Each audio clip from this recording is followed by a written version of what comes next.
Hello, everyone. This is Pixel Judge, and we decided to come back with our podcasts. That was a while ago, and hopefully we can be a bit more regular right now. This is Simon, or Stuntman, better known on the site, and with me today we have Wiskos, or Jay, and Zethely, or Kyle. Welcome, Hello. guys. So, today we have a couple of topics. One of them just happened, so that was White Wolf and Paradox. And that was, I think it would be an understatement saying that it was unexpected.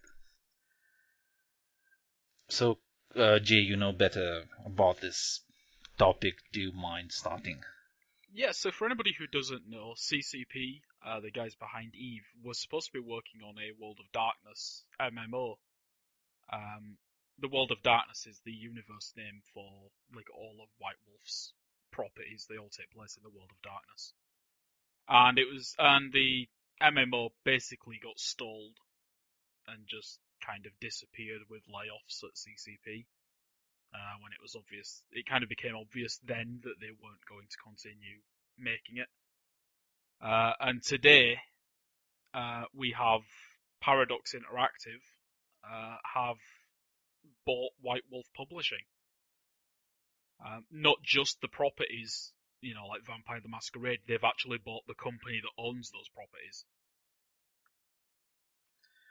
Paradox is quite single-player focused game, and I think we spoke with you a bit earlier that Paradox doesn't really have a universe, at least not a well settled and well written. It's all of their games are, well, they do a lot of historical games, but they don't have a deep rooted canon. And I think this is something that they might benefit from. Just something that has a lot of history to it. I think Paradox are best known for their historical strategy games.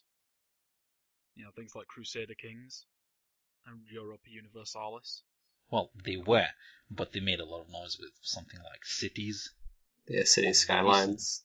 Yeah, that was that was, I think, a very big change. Well, at least probably the most noticeable one, because Paradox was previously known by like a developer that has good ideas but don't really get them right. They're still a bit buggy. They're very niche, and they kind of went out all guns blazing.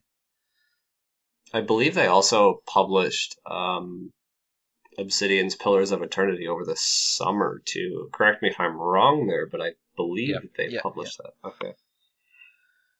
Yeah, they They've actually. published other big games as well, like Magicka. Yeah. Yeah, but Magica is. It's a very gamer's game, if you know what I mean. It's still something that, if you ask somebody on the street, if they're not a gamer, they probably didn't hear about it. Or even if they're not a PC gamer, they didn't hear about it. I wouldn't call Magica very renowned. True. I mean, as a publisher, it's good that they've got White Wolf.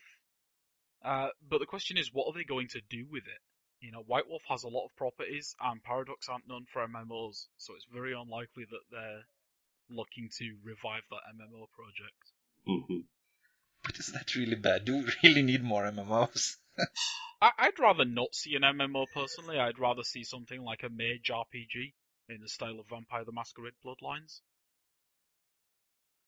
Well, yeah, because they acquired the company, all their properties, and all their staff.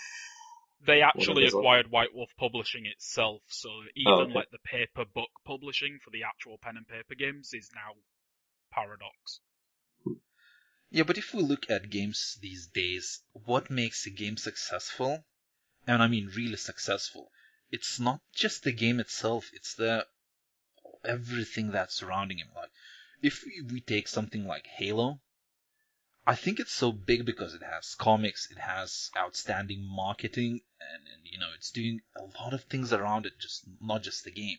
Mm-hmm. And it's creating that interest and creating that lore. So, having something like that, if they decide to release, World of Darkness and just start, doing that through a comic, then Well, I release mean, a book you've and already something kind like of that. you've already kind of got that with the World of Darkness, because they've got all the game books. You've got the books set in the vampire universe, the books set in the werewolf universe. You've got Mage, you've got Scion. I've probably forgotten a dozen, but Or they could just release Vampire the Masquerade second or sequel and just be I, done with it. I'd I don't think anyone would mind seeing a sequel to Vampire the Masquerade. And I'd actually trust Paradox to do right by it. Mm-hmm. I wouldn't be worried. Like if something like EA took it, I'd say we're done because it would be very mainstream. It would be something that's catered to everybody. But Paradox know their audience, and actually they go for their audience. They don't mind expanding it, and they welcome new people joining it, but they don't go out of the way just to get those new people because they're afraid of losing the core people that that made them who they are. I think you've actually hit the nail on the head there, in that we're probably going to see a new vampire game. No Because complaints here. it makes the most sense. It's the one that's easiest to be commercially successful with. It's probably the thing that the fans want the most. I mean, the video gaming fans. Like an actual pen and paper fan probably wants to see Mage or Changeling or Exalted. It's basically Half-Life 3, just not as big. Yeah, but yeah, people who And played kind of Vampire weird, the but Masquerade and didn't mind its flaws, really understand that that's an amazing video game. And Paradox could really do that justice. Well, we'll find out. Well, no, we won't find out soon. I think it will. If we hear something by the next E3, that'd be nice. well, Though it's been almost 11 years since Vampire the Masquerade Bloodlines was released. So Has it?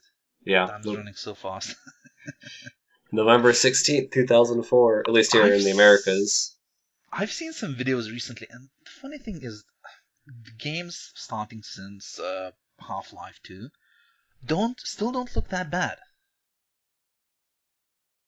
And I think that's mostly due to the fact that they were PC based or focused, Mhm. and the texture quality is quite still, could stand on its own today. Well, maybe not, but it's still quite. It's not as bad because some of the older games before that they look very pixelated and all washed out texture quality, and that at least for me ruins them. Mhm. Well, yeah, Deus Ex in particular has not aged very well at all. At least that's my opinion. You look at the original screens and you're like, that's not that bad. I remember it looking better, but not that bad. And then you see the new texture pack mod that came out for Deus Ex, and it's like, holy crap, the original really does look terrible. Mm-hmm. And I think talking about that will lead us into the second topic. Is just the games, the kind of the busy season that's upon us. It's with all the autumn games. So starting with something that already came out like Mad Max, Metal Gear Solid, and all the way moving to Call of Duty, Battlefront, Fallout, Assassin's Creed. That's on consoles and coming out on PC, and all the way to Just Cause. Just Cause isn't that far away, is it? It's December, I think. Yeah, I think it's December 1st or something like that. Yeah, I thought it was pretty early in December 1st to the 3rd. Yeah, Pretty unusual to get such a big game so late in the release window. You think they're dodging Call of Duty and Battlefront. but the funny thing is, the way I see it is, we never had so many games coming out in autumn. Like, it used to be 4, 5 games, and we still have that much of the biggest titles coming out. Like, saying that Call of Duty or Battlefront or Fallout aren't the biggest games, it would be silly. You could maybe argue about Just Cause, but The thing with Just Cause is they already released Mad Max a month ago, Avalanche, so it's a pretty fast turnaround. I mean, obviously they've been working on Just Cause for longer, I feel, because Mad Max was announced earlier this year, last year. But Yeah, I mean, true. we used to have a lot of games released in the November release window Yeah. before, Oh but then it yeah. was the big three: Halo, Battlefield, sorry, and Call of Call Duty of that Duty. kind of dominated that month from then hmm on. And for like 6 or 7 years, we've not had much coming out apart from those few Yeah. in November because nothing wants to compete with them at the same time. But And now we're kind of seeing those franchises losing their hold. well, you can't say they're losing their hold, but the competition is moving in. But I think that's due to, Fallout 4 being in the same league as Call of Duty or Battlefield, or in this case Battlefront, which is probably even bigger than Battlefield. Well, not probably. It has just No, it nobody's has playing Hardline. It's just a simple fact: is the game. Nobody's playing yeah, Hardline. but a lot of people are still playing Battlefield 4. Yes. Oh Hardline yeah. had a wonderful single player though. It did. It's probably the best, actually. This is the best Battlefield single player so far. No, I like Bad Company too much more. Oh yeah, it's entertaining. Anyway, let's not get down the memory lane just yet. uh, but yeah, I mean, Fallout is huge. Battlefront is like, I'd say if the movie wasn't come out this year, Battlefront, it would still be big, but it wouldn't cater just that much attention. Do you I think would they might have agree. held Battlefront back if the movie wasn't coming out this year? Do you think they'd have delayed the game? Maybe. And from my experience, what I played with Battlefront, I see a lot of potential in it. If they don't cock up their launch and if they don't have any issues like with hit detection, it's a good game. It's not a Battlefront game, but it's a good game on its own right. And that's just my opinion. Please don't Well, kill me. well, you played the beta. I had never got a chance to play the beta. Jay, did you also get a chance to play the beta? Yeah, we got a chance to play it on both. Well, I've played it on all platforms actually now, but yeah, Simon and I have both played it on PS4 and PC, and I've also had a chance to play the Xbox One version. I don't even consider my game time on the PS4 as game time because that was me getting killed and just enjoying the death screen, basically. But yeah, What on the PC, was? Sorry, go on. on the PC, we actually played quite a lot with it. We played mostly every day Yeah, I think for as much of the time as we could, and I had a lot of fun. what really surprised me was that the hit detection actually worked, Yeah, unlike previous Battlefield games, of which the last three have not worked for me. yeah, Um, and due there to wasn't any lag or anything. Like, I think the game will change over time with it kind of evolving with the player base, because people discover new ways to use some abilities, new weapons and stuff like that. But, if there are a lot of casual people playing, I think I'll have fun. Well, maybe I, I bet- not mean, to I help. I think I it's meant also as designed for opposed to, casual people too. Because I mean, you yeah, see, but not everybody's going to buy a Battlefield title, but it's just like, oh, it's a Battlefront title. I mean, I see ads on the television here, just like in the middle of like major sporting events, just yeah, like, but you see oh, Call of Duty ads as well. true. But yeah, the Call of Duty is a bit casual as well. But my point was like, I don't have the time to, just to grind it and just to get better. hmm And my rank 100 on Battlefield 4 is just because of the time I played, not because I'm good. Just on Battlefield, like in every server you hop in, there's one or two guys who's just slaughtering everyone. And actually, now it's even worse because only most of those guys are left. The casuals have left, and when I come in, I'm not having that much fun.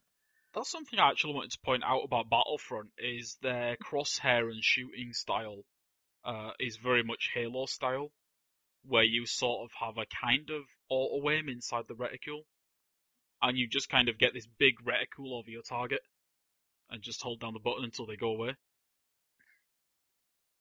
You mean the guy you're aiming at, right?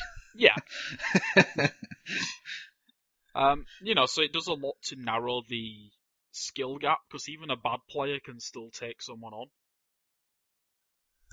A skilled player will have, an advantage, but it's not going to be that instant headshot ability that you see in things like Call of Duty or Battlefield.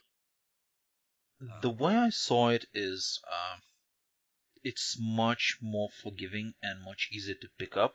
It still has depth, but it just doesn't start as, it's not that much of it.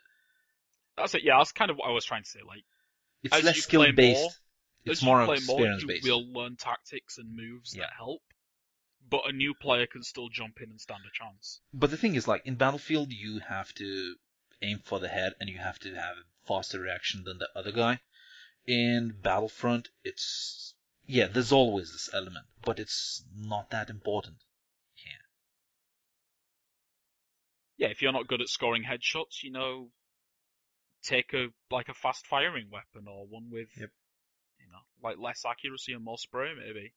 And those who are good at aiming can always pick a sniper rifle and annoy the rest of us. That's it. There was the cycler rifle that was stupidly popular during the beta because of its one-shot kill ability. Yeah, but I think due to the amount of the devices that are coming in, it will kind of make that balance out.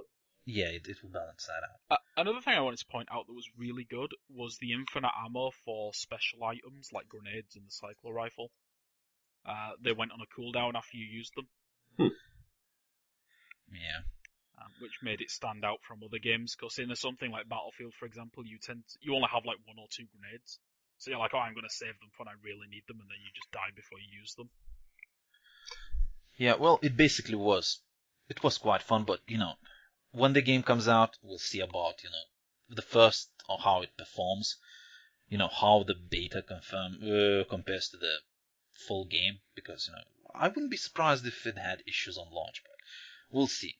It's a Battlefield game. It probably will. It's going to have issues. Yeah. Hardline seemed to be pretty stable when it came out, though. But that wasn't developed by DICE. It had no players. Also wasn't developed by DICE Sweden, but...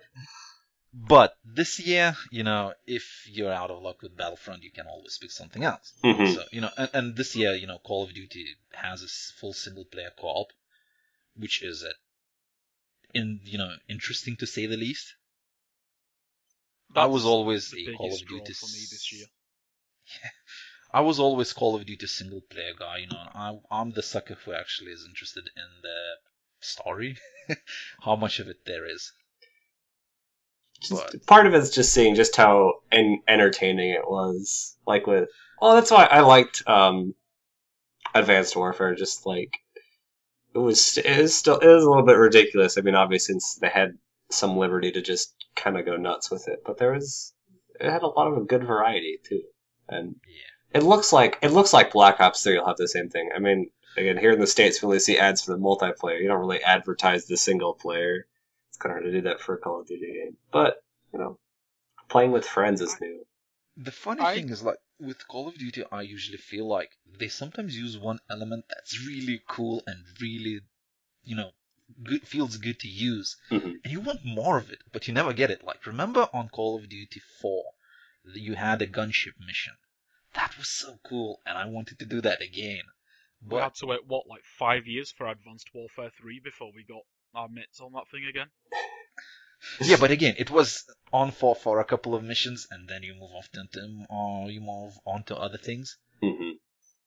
I mean, the way they handled the AC-130 missions, they could have made a game entirely out of those. I actually have a knockoff game on my mobile with that, but yeah, it was so good, and I think I think if you search for it, you would find a couple of games on Greenlight that are trying to pass that as a game, but again, that's probably will leave Greenlight for another day because it's a topic on its own.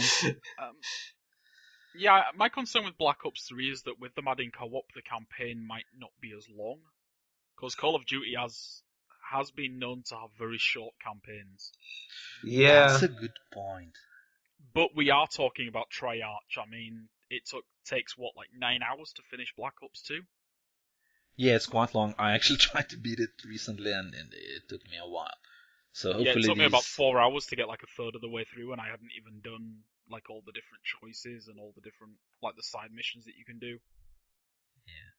So Well, it's a very big game.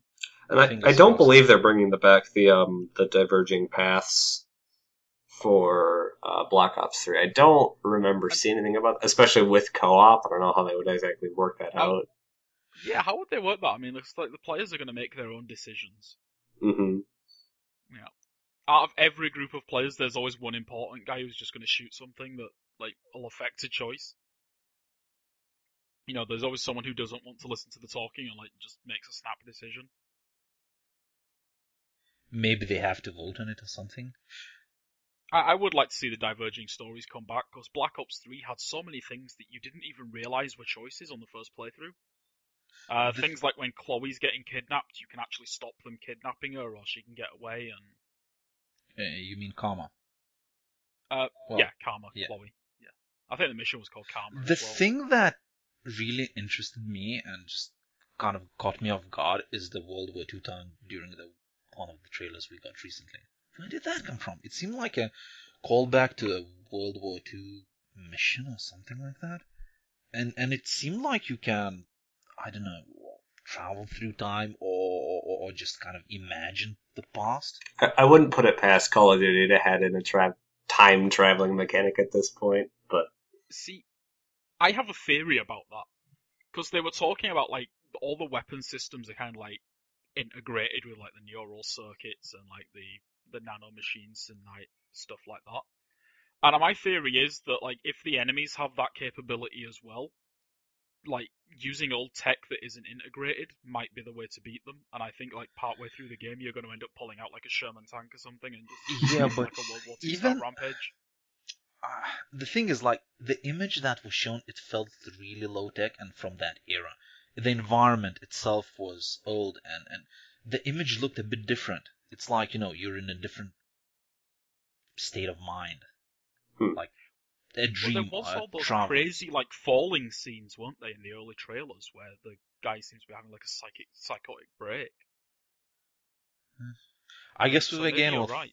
find out in a couple of days now. I mean, it's a week today that it comes out. is it really already? Goodness. Yeah. Yeah, Another sleepless night for the midnight launch. Yeah, this will be busy, and Fallout, that's gonna take probably another 100 hours easily. Yeah. Where do we find the time for all these games? I don't know. I mean, this is our topic. It has never been so bad in a good way. We never had so many games in such a short period. I mean, Fallout 4 is the big one in every sense of the word. This year. Yeah, especially since it's not a yearly release, everyone's just like, "Oh my goodness, Fallout 3 or 4." But again, it probably depends on your preference or playoff style. But like, as we spoke, like Call of Duty will probably take us, I don't know, 20 hours to enjoy. If like, that, even if you don't enjoy the multiplayer, yeah, but you're still gonna try it out. Yeah. Try it out.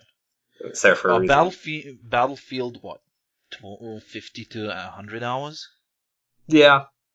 Spread over months, though. Yeah. Yeah. It's not something you just sit down and just like play straight through. It's not something you really can. Fallout 4 is what, 100 to 200 hours? At least, probably. Assassin's Creed, if the past games have any indication, 60, 80 hours, I'd say. Really? I don't think I've ever put that much into the entire series. Well, I think to beat the game, it took me about that much. Each game, it was similar to, I think, all of them. Well, obviously I did a lot of side quests and exploring and stuff like that, but it took me about that much. And then we have Just Cause that's, for me personally, I'd say it will be, I don't know, it depends on how boring it gets, soon. The thing is, Just Cause is hard to judge because it's not the story or the amount of missions in the game that elongates the playtime. I would hope just not, the anyway. Dicking around and watching stuff explode. Yeah, but my issue with the previous Just Cause games is where it was, it was the same thing over and over again, in a bit of a different environment. When you find a tactic that works, for me it usually was just get into a helicopter and shoot the hell out of everybody. Or a plane. Yeah, same. I found myself always looking for a way to hijack a helicopter or a tank. Mm-hmm. Yeah, and you know, it like being on the ground was fine, but I mean, the vehicles are in the game and they're easier to use in a sense. Yeah, the thing is, like, it's the movement. Like, if you're on foot, you feel stupid because the map is so big and you're just not making the distance. Mm-hmm. So, it did have car surfing though, which was awesome. Yeah, but I felt that was ideal for a co-op. I remember on Just Cause 2, there was one mission where you just sat on a roof and just shot the incoming enemies. It was at the start of the game. Yeah, and it was one of the best missions. I enjoyed that mission probably the most out of the whole game. And it never happened again. Because if you try to jump on somebody's roof just on a random passerby, he tries to shake you off. Mm-hmm. Or they just panic. Driving madly. Yeah, they start driving madly, and there's no fun in that. Well, kind of a bit, but it doesn't last. To be fair though, Just Cause's sandbox is both a blessing and a curse. Like you said, there are issues with it. Like some of the cool aspects can't be repeated very easily. But it's also a totally open sandbox. You know, you can do anything. Like if you can, using Just Cause 2 again as an example, there's a mission where you've got to tail a guy through a forest into the caldera of a volcano, and you're supposed to do it on foot, but you can just go get a helicopter and follow him from the air. You know, like that's a cool sandbox aspect. Most games have just forced you into a car. That reminds me how I did missions in Far Cry 4. Yeah, but let's again not get into that. Other games. Was Far Cry 4 earlier this year? Far Cry 4 was last year, I think. Yeah, I think it was. Oh. That's yeah, right. It's hard to believe it's been out for so long. Yeah, I mean, the time is flying so fast, and you know, yeah, back to the games. Like this season we have, the 5 big games, and these are the biggest, and then we still have games that are more niche. So something like Anno, like Rainbow Six Siege. I feel like Rainbow Six Siege's kind of hype has been dampened a lot with the news that there'd been no single player component. They are having Terrorist Hunt, which I loved back in the day, but that's probably due to nothing better being around at those days. It's just Terrorist Hunt, you know, like there's only so much you can play of Terrorist Hunt before it's boring. I think it all comes to the price. They're charging it as a full game, and it just doesn't have the content to justify it. Especially not when you pit it against something like Fallout 4. Or even something like Battlefront, because I don't think Battlefront is shipping with a single player either, but do you just look at it just like... You can play the co-op missions solo in Battlefront, but again, they're just horde mode. Yeah, but if you take Battlefront price, I'd say it's a bit overpriced as well. Because, again, if it had, like, more maps, if it had, like, Jay, you mentioned to me some time ago, even if you could play that alone with bots, I'd say it's fine. But now it's purely an MP game. Well, you have some... we were told that you'll have a single player component of... Wait for it. Tutorial! Yeah, that was pitched to us. that was pitched to us as a feature, but yeah, and you could play the as well. Yeah, and co-op missions. Yeah, but in the beta we could see the maps, and there were 3 of them, I think. So they also weren't any good. Like the co-op mode was terrible. It got old. I kind of enjoyed it for the first 2 or 3 runs, but I enjoyed the first couple of waves, and then I realized it was nothing but horde mode that we've seen in dozens of games before. Yeah, but it probably... And it's the signature of tact on co-op. Mm-hmm. Just like, well, what are they going to do? Just throw a bunch of mindless AI at them. That's not actually the issue I've got with these modern multiplayer-only games, though. My issue is the lack of dedicated servers, and not because the servers that they provide are bad, but it's because there's no server browser, no sense of community. You know, like if you look at an old game like Counter-Strike 1.3 or Red Orchestra, you'd find a favourite server, you'd find a clan who runs a good community, you'd stay there, you'd make friends, you'd hang out with them. You'd make real friends that you're still talking to years later. Mm-hmm. You know? And especially with there's no, have that. especially with no server browser too. I don't understand why they're taking away Battle Log, because they used it for Medal of Honor, Battlefield 3, 4, and Hardline. And nobody really liked it in Battlefield 3, but for 4 and Hardline, it seemed to, no one really had any complaints with it. And it was, had some, pretty useful features. Yeah, it had some pretty useful features. Let you see, there's a lot of detailed server info. I think part of this because they're taking away, it's matchmaking only, no servers. There's only really Halo on the market that actually does matchmaking well. Yeah. And I don't think Battlefront or Rainbow What about Six Call of Duty? I think you know his response to that. But Call of Duty's also got the same issue. There's no sense of community. You play with your friends that you might know from real life as a small I'm group, sorry, but you never make new friends. You don't hang out on the same sort I'm of day sorry. Call of Duty is all about 360 no scope. Screw you and your community. Well, no, look at the old Call of Duties 1 and 2. They had, and even Call of Duty 4. They had excellent communities. I think they still have.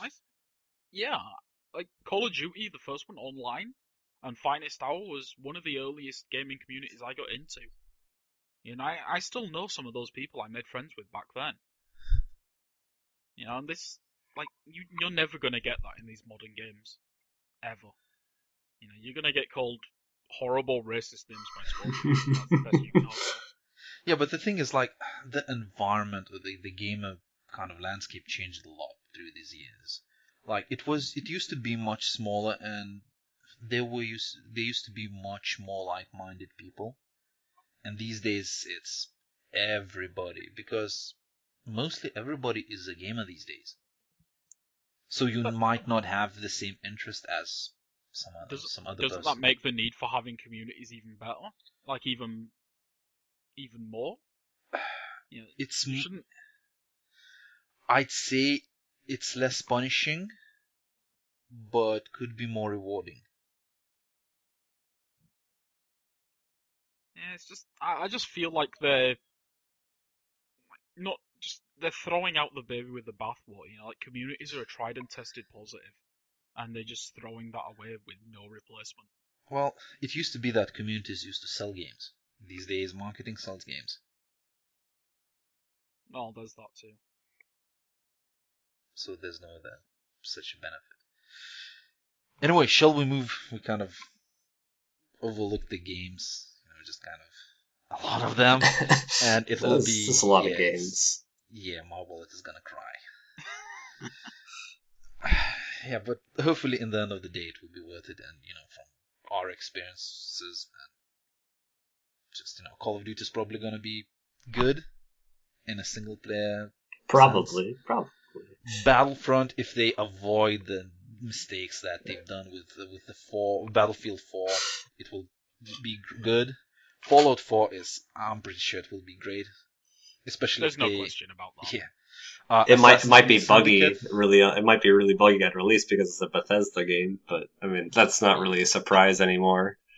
The bugs in Bethesda games are kind of endearing, though. Nobody really complains about a Bethesda game bug, unless it's like an uncompletable quest. Mm-hmm. And then the community patches it. If the physics freak out, for example, people just count that as a feature and play with it. Yeah. And considering that they're bringing mods to consoles, that's, I think, a big step up. I wonder if we'll see consoles being able to make mods. I wonder if we'll ever see... Well, they're kind of doing that with the building tools. But let's not ask for that, because I think Doom is doing that, and that's kind of hampering the PC. My prediction for Doom, the first mod from a console for Doom, is probably just going to be a giant dick-shaped level. Yeah, that's what I wanted to say. This is what you get. Yeah. Yeah, okay, then we have the Syndicate, which... Actually, Syndicate is getting mixed reviews on consoles. That's what I saw, too. More your thing. Sorry? I think Syndicate's more your thing. I didn't care about Unity at all. I don't think a lot of start- people cared about Unity, to be fair, after they saw Yeah. what Yubi did to it. It's just like, well, you No, tried. but I get excited about games pre-release, but Unity just didn't capture me at all. Hmm. And I actually started playing it, I don't know, a week ago. I played it for not a couple of hours, maybe, I don't know, 5-ish or so. And I kind of had my share of fun. But I don't know, I'm interested in Syndicate probably because it's taking place in London. But we'll see. I don't know. It will be an Assassin's Creed game. I think that's the first thing I can say about it so far. You'll probably stab some people, probably. I mean, Yeah, it's you not might gonna hurt have somebody. Boats, though, so the boats were awesome. The one thing I liked about Assassin's Creed 4 and Black Flag, and they're gone. Okay, and the last game, well, from the biggest is Just Cause. And I don't know, I'm on the fence on that. I have a huge fear about it being too repetitive, but I guess we'll find out in a couple of months. Yeah, because that was the major criticism of Just Cause 2. It's just like, man, everything's so fun, but when fun is just repeated infinitely, you're just like, well, I could blow up 300 water towers, or I could just go play a different game. And most people went and played a different game. Yeah, but it was after a while, and then you had the co-op mod. Mm-hmm. Actually, are they doing anything with co-op? No, I don't believe they're heading in co-op Just Cause 3 on launch. Because they seem to recognize that Just Cause 2 MP was a really good idea, and they kind of encouraged that. Mm-hmm. And they supported the people who actually modded that, but if it might have been too late into Just Cause 3's development cycle for them to add that. Yeah, it's possible. Because at that point the engine had have already been finalized. Well, developers could mod it in. I think it's possible that we might see it as an official mod again. Maybe as a paid expansion. Possibly a standalone. I don't know about a That's paid a very expansion. tricky thing, I think yeah. the community would just blacklist Avalanche if they introduced a paid expansion, especially after they toiled away at the multiplayer mod, which is honestly a bit absurd at launch because none of the physics really worked right, and so cars would just accelerate infinitely if you pressed like a booster. It was a little bit ridiculous when the mod first came out. That's really fitting for Just Cause, though. It sounds the same thing like, any bug not quest-breaking bug in something like Skyrim or Fallout. That's not too bad. That can be entertaining in itself. Mm-hmm. My reservations for Just Cause are not that I'm worried it might be repetitive or a bad game. It's just that there's so many other good games coming out. It's like, is it good enough to get my attention? And right now the answer's no, because I'd rather just play Call of Duty. Especially with 5 other AAA titles. That's a lot of money. Yeah. Well, there's no co-op, there's no multiplayer. there's a huge map. But there is a huge map. But there's also a huge map in Fallout, which is probably going to be the better game, because you can build a town of your own. In Just Cause 3 you can explode a town, but only in Fallout 4 can you make one. True. Well, the next thing on our list is the game that actually was just relaunched, and it's Batman Arkham Knight. Do we have anything kind to say about this? I don't think anyone does, no. I did. It takes some major balls from Warner Brothers to pull a game and then release it. It's just like, we fixed it, but then we didn't actually fix it. It's just like, really? What were you doing? The thing is, like, I thought that when they pulled it off the store, I thought that's a kind of, a brave move. Like, it was something unseen, and they said, oh, we're determined to fix it, we're sorry, we kind of did this, and we're gonna redeem ourselves. And then they kind of released, they did that really slow, but they released a couple of patches that didn't really do anything, but, you kind of had the impression that they're working on it. Mm-hmm. Oh yeah. And then just before launch, they released the apology letter, and kind of saying about the compensation of giving all other Arkham games, which looked really, I don't know, good. Like for a big corporation to kind of do that, just give away free stuff. It seemed It's like also right. an empty reward though, because empty compensation, not reward. Because people that are fans of the Arkham games probably already own all of them. Yeah, but what do you expect Warner Bros. To give you Call of Duty? I mean, what else is one of those do? Yeah, as I was thinking too. It's just like Fear. They could have given you a Fear game or something instead. True, they could have really given compensation either if they gave you Fear 3. Yeah, but that's still, you don't usually get that. You got that, a similar thing with Assassin's Creed Unity when they give you, actually they kind of handled it better. They gave you a game of your choice. And I believe they gave everyone season pass as well for Unity, or they refunded the season pass or something. That's something I think Warner Brothers should have done. Is all those people who bought the game originally should have just got the season pass. I'm wondering, or at least a DLC for free. I'm wondering if that's an indication of whose fault it is. It's the customer's fault. No, I mean that's mostly Rocksteady, and that's why they're giving. I don't think it's Rocksteady's fault at all, because no developer wants to put out a bad game. Bad games happen because they get pushed. They don't have enough money. True. They don't have enough time, or meddling from management, as we've seen in so many other games. There are so many possibilities of what might have went wrong, but I guess we'll never know the truth. Well, maybe when some developer quits and kind of leaks the information, but it still won't be confirmed. I think there are a lot of rumors already spreading that. The point is, the game in that state. I mean, we get broken games all the time. It's just a sad fact of gaming these days. Yeah. But at the same time, that game was in such a bad state that it should never have seen the light of day. It should have been mercy killed behind the barn. Yeah, but a lot of people wanted it, including me. I wanted a good Batman Arkham Knight. Well, I wanted Arkham Knight. And you didn't get it. Well, I got it, but not in a good state. The question is, though, do you guys think it will ever be fixed?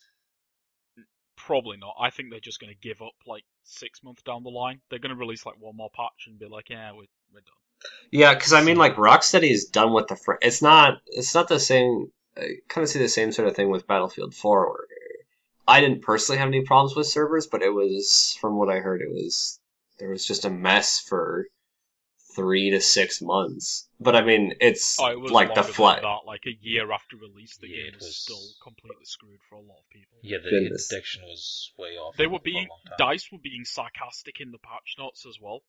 Because there were people complaining about netcode, things like the hit detection that we talked about earlier. Mm-hmm.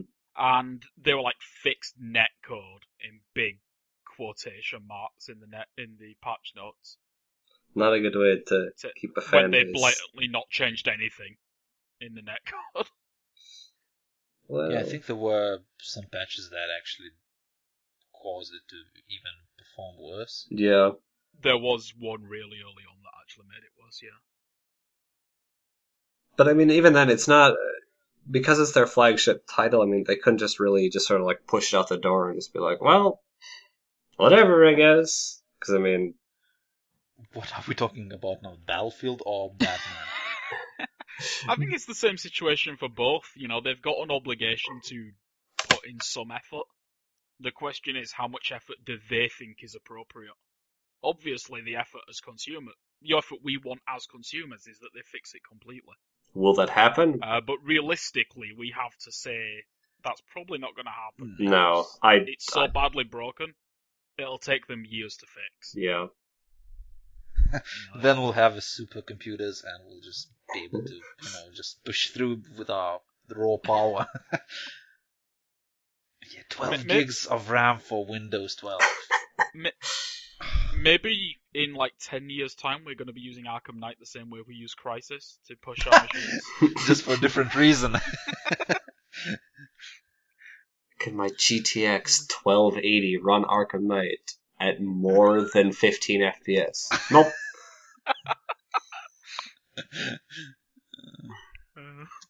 This is we're making fun of it, but this is really sad though, especially for us as gamers, as passionate gamers. Well, especially for Rocksteady too, because they said it was going to be their last Arkham, and then it just comes out, and Warner Brothers just kind of just insults the community and just kind of pisses everybody off. It's just like, what do you do? This probably wasn't how they wanted to go out. But Warner Bros. Are so inconsistent. Like, Mad Max was brilliant board. It performed so well. Mm-hmm. But before that, you got Mortal Kombat, which was, again, a disaster. Yeah. So who knows what Warner Brothers is Which really Mortal doing? Kombat are we talking about here? Are we talking about Mortal Kombat the disaster or Mortal Kombat X the disaster? I think 9 was also a horrendous port as well. 9 was just horrible. I don't remember about 9. I've played too many games since.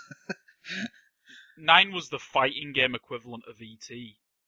Oof. It felt like the devs had like 2 weeks to work on it and just crapped something out. Oh, that's harsh. Comparing anything to E.T., I think it's... Oh. Anyway, speaking about disasters, let's move to the last topic, and it's Payday! Oh, goodness. Overkill and Starbreeze. What are you doing? So, for people who don't know, they'd originally said in a Steam forum post that there wouldn't be microtransactions. Oh, not even that. In an interview with the game's original producer, which he left Overkill about a year ago, he said in an interview with GameSpot that there will be no microtransactions. God, I hope not. And yet, here we are. Basically what they said is, times change, we need money. This is how we're going to get it. But and what's the screw chance? you if you don't agree. What's the chance that he left due to this being implemented? Because obviously they didn't do that in a week. No. That has to have been months in planning. It's entirely possible, and that's what some people, Reddit, Twitter, all sorts of forums, NeoGAF, that's kind of what people have sort of determined is... when people asked him about it on Twitter, he was just like, you could have fixed this. And he's just like, no, and that's one of the reasons why I left. And he left like a year ago. So that's what people probably thinking is the sort of design philosophy behind Payday 2 changed immensely. But, NDAs It feels exist. like they're trying to chase these Counter-Strike Go cash cow. Like Just the Team Fortress boxes. Yeah, cash cow. that Team Fortress also bought into, unfortunately. Yeah, just in a completely different way. Not even, well, yeah, in a different way in the sense that it's becoming literally pay to win because the skins grant bonuses that regular weapons don't have, which is something that CSGO and TF2 both don't do. Yeah, I mean, that was the big issue with Payday, wasn't it? It wasn't that there were microtransactions, it's that they made it pay to win. Mm-hmm. Which is always a big no-no for any kind of microtransaction. Yeah, because I don't think anybody... free to play or not, pay to win is just off limits. Yeah. I think it's a mixture of that and the game not being actually a free-to-play game and having microtransactions. Because especially for us people who bought the game on release and bought the DLC, we invested in the game quite a lot. And now needing to pay, in order to get... Well, okay, I can't say all the content, but most of the content is just, I don't know, it's an insult. And the DLC isn't exactly cheap either. I mean, it's like $6 US normally. I mean, I bought some of it when it was on sale, like last week when this whole debacle was going on, but... And these aren't big DLCs, are they? They're just like weapon and mask packs. Pretty much, yeah. There's like... Sometimes it's a heist that comes with a new weapon, and the heist can be... an hour or two. I mean, obviously there's a replay value there because the game is all about, getting money to buy weapons and skills and whatnot. But... And there are a lot of them. Yes, there are. There's a lot of DLC and there's a lot of things to do, but if you don't feel like putting in money, an argument from the community is just like, well, we already basically have to buy into the DLC to get the best weapons and the best gear and the best perks, so why should we have to also do this now for weapons? The thing is, isn't the game now even more expensive than the DLC to get all of them more expensive than the game? I believe that's correct. I don't remember how much the game is offhand. I want to say it's probably $15, $20. It's £15 when So it's it probably at will it's be currently 20 to on sale. So $25.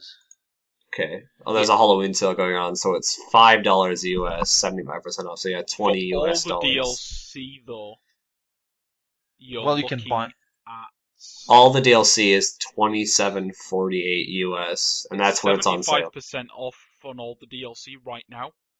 And that's £20 total. So Yeah, you so- can extrapolate that out to being £80 total for all the DLC. Which is just ridiculous. Or you can buy a lot of games for that. Exactly.